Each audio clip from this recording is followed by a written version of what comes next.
On June the 5th, 2010, South Wings pilot Tom Hutchings flew Hurricane Creekkeeper John Wathen and world-renowned photographer Henry Fair out over the source of the BP Slick once again. Details of that flight will be given in a later video. Today there was something new to talk about.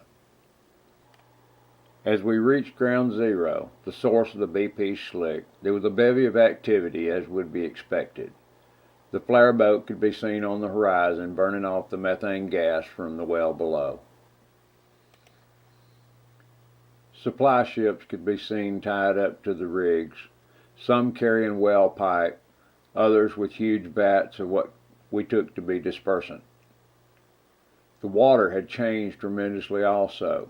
The color was no longer the bright red, but more of a bruised purple look on the horizon. As we left ground zero and the source of the BP Slick, we took a heading of 290 degrees and flew a distance of 38.1 miles. Along the way we encountered streaking in the water, some heavier than others.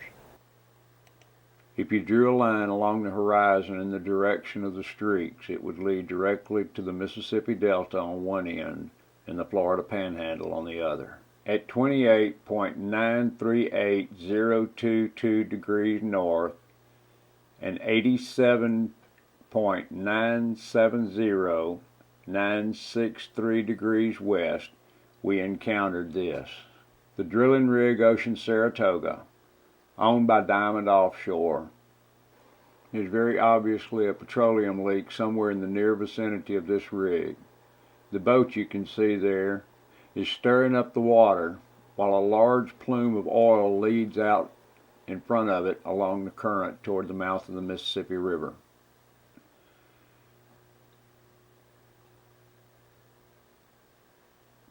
Given the size of the spill at ground zero, this may seem small in comparison, but how much dispersant is being put into the water at different rigs all over the Gulf of Mexico?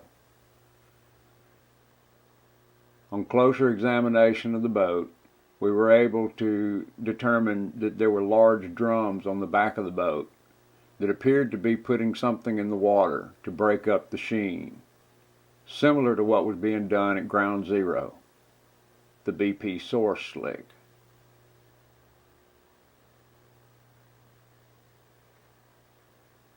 The direction of this plume leads directly to the mouth of the Mississippi River. Where's the Coast Guard?